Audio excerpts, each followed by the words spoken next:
entre les États-Unis et Haïti, c'est pas parce qu'au niveau théologique, Dieu nous a abandonnés et qu'entre-temps Dieu prend soin des États-Unis, mais c'est parce que, comme l'une des causes, notre richesse a été et est et sera volée par les États-Unis. C'est clair, Dieu ne nous a pas abandonnés. De notre côté, il y a la misère.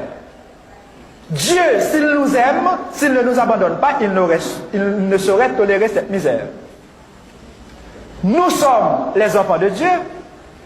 Est-ce que les États-Unis ne sont pas les enfants de Dieu?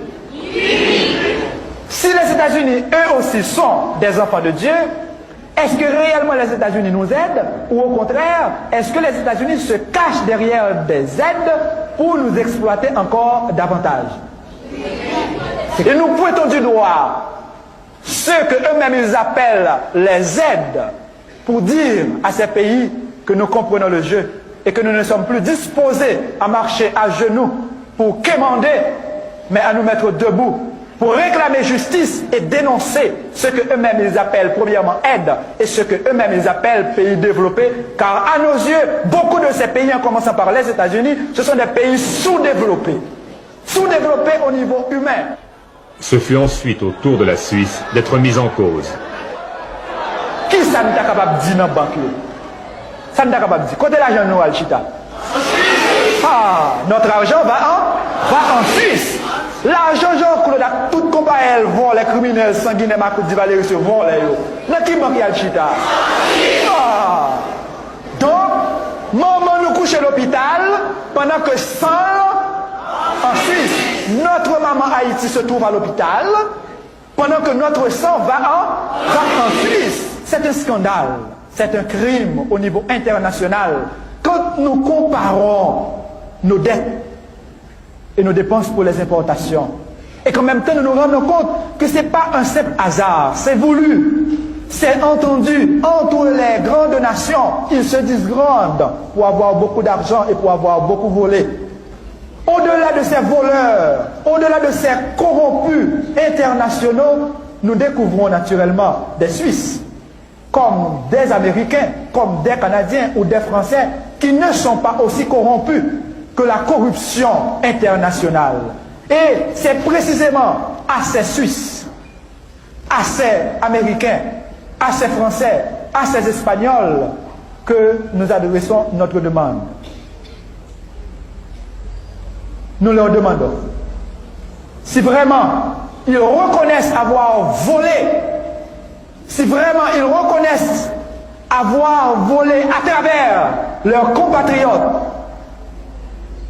tout au long du processus de colonisation, si vraiment ils veulent dire à la face du monde entier qu'ils sont développés, qu'ils commencent à ne pas avoir pitié d'Haïti. Nous n'avons pas besoin de pitié, nous. Qu'ils commencent à ne pas avoir pitié de nous, mais à reconnaître le droit que nous avons, droit de récupérer un peu de ce qu'ils ont volé.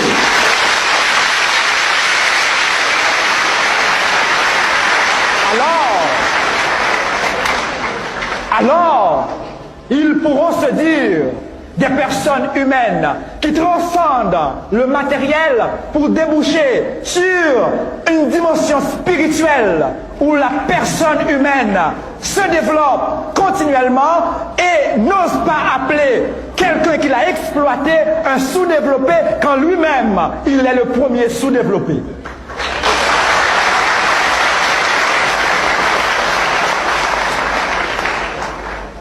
Que notre argent qui se trouve dans les banques suisses, si vraiment des Suisses ou des citoyens du monde reconnaissent que notre sang se trouve dans leurs banques, qu'ils se mettent debout à côté des personnalités honnêtes internationales pour dire aidons ce peuple car son sang se trouve chez nous. Ça aurait été une honte internationale de laisser circuler dans nos veines le sang d'un pays appauvri.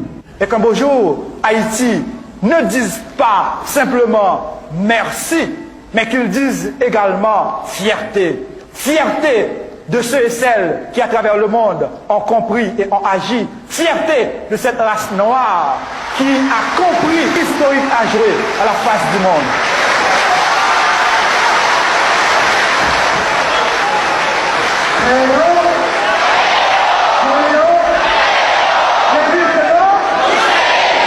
L'église, c'est nous tous. Toutes c'est l'église. Les appels comme ça, d'arriver ici. Jean Montevel là, ou non papa, à Christ là, à Clèche. Père Aristide, les téléspectateurs ont certainement été frappés, comme nous, par le ton très vif de vos propos, par les critiques que vous teniez dans l'église dimanche. Et vous nous l'avez expliqué en parlant de l'immense attente du peuple haïtien, de son immense espoir, et que cela expliquait votre attitude. Alors, comment vous expliquez cet espoir, cette demande d'attente? Si le ton est vif, il traduit le courage du peuple haïtien de lutter pour une nouvelle Haïti. Si le ton est vif, il traduit la fierté du peuple de savoir qu'elle est exploitée, mais de continuer à lutter pour transformer les structures, pour opérer des changements fondamentaux au cœur du pays, où, à partir de son courage et de sa fierté, il pourra instaurer un monde en Haïti. Autrement dit, en dépit de la mauvaise foi du gouvernement provisoire, en dépit de la corruption nationale et internationale, en dépit de ces structures monstrueuses qui exploitent le peuple, il sait qu'il pourra travailler pour changer, il sait qu'il finira par changer le pays. Voilà l'étoile de l'espérance qui brille aux yeux de l'Haïtien. Nous sourions, mais notre sourire n'est pas un sourire naïf, non. Ce sourire traduit la grandeur du peuple qui reconnaît ses limites, qui reconnaît son courage également. Naturellement, vous savez, il y a le gouvernement et ses alliés, américains et autres, qui s'opposent à ce changement. Mais s'ils s'exposent, ils s'opposent. Le gouvernement, en d'autres termes, s'oppose. En même temps, il s'expose, car le besoin du changement s'impose. Autrement dit, le gouvernement s'oppose et s'expose à une situation explosive. Voilà la réalité. Et si cet espoir était déçu en un mot? Eh bien, nous autres, après déception, nous allons encore de l'avant. Déception ou pas, nous continuons à lutter. Au moins, nous aurons la fierté de mourir debout et ne pas mourir à genoux. C'est ça le peuple haïtien. Nous étions esclaves, nous reconnaissons encore aujourd'hui l'aide internationale, les pays étrangers comme le gouvernement provisoire veulent nous maintenir dans l'esclavage, mais nous refusons de mourir esclaves. Il faut mourir libre. Mourir libre veut dire je donne mon sang pour irriguer la terre haïtienne. Je donne ma parole, moi-même, qui deviendra, si vous voulez, mon corps deviendra une espèce d'engrais pour alimenter le pays, pour alimenter tout un peuple. C'est ça notre fierté. La fierté d'avoir lutté, la fierté de pouvoir lutter pour instaurer un changement ici en Haïti.